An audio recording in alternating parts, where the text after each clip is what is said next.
नुकतंच काल परवा आरक्षणाचे जनक छत्रपती शाहू महाराज यांची जयंती होती आणि एका गावामध्ये एका प्राथमिक शाळेने तो कार्यक्रम आयोजित केलेला होता.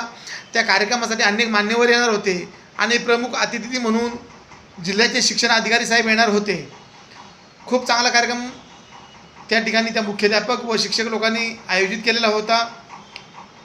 कार्यक्रमाची वेळ अगदी जवळ आलेली होती, काही वेळ शिल्लक होता आणि तेवढ्यात शिक्षकाची धांदल उडाली. सर्व तयारी झालेली होती, हारं फुलं सर्व काही आणलं होतं, परंतु त्या ठिकाणी छत्रपती शाहूराजांचा फोटो नव्हता.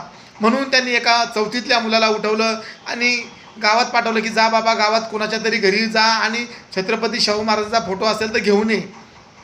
तो मुलगा गावभर फिरत होता. तेवढ्यात शिक्षण अधिकारी महोदयांची गाडी आली आणि शिक्षण अधिकारी महोदय येऊन थेट आपल्या खुर्चीवर विराजमान झाले आणि तेवढ्यात बघतात काय, तो मुलगा रिकाम्या हाताने वापस आलेला होता आणि तो मुलगा जोरात म्हणाला, सर सर मी पूर्ण गाव फिरलो, परंतु कुणाच्याच घरी कुठेही मला छत्रपती शाहूराजांचा फोटो सापडला नाही व कोणी दिला नाही, कुणाच्याच घरात नव्हता. तेवढ्यात मुख्याध्यापकाचा चेहरा पडला. सर्व शिक्षक एकमेकाकडे बघू लागले आणि अशाच वेळी शिक्षण अधिकारी साहेब उठले आणि त्या मुलाला म्हणाले, बाळा इकडे, तू या गावात जा आणि बौद्धवाड्यात कोणाच्याही घरी जा, या गावातील बौद्धवाड्यात कोणाच्याही घरी जा आणि छत्रपती शाहूराजांचा फोटो घेऊन ये. तिथे प्रत्येकाच्या घरात तुम्हाला छत्रपती शाहूराजांचा फोटो सापडेल, तू घेऊन ये. तो मुलगा पळत गेला आणि लगेच 2 मिनिटामध्ये एका घरी जाऊन छत्रपती शाहूराजांचा फोटो घेऊन आला.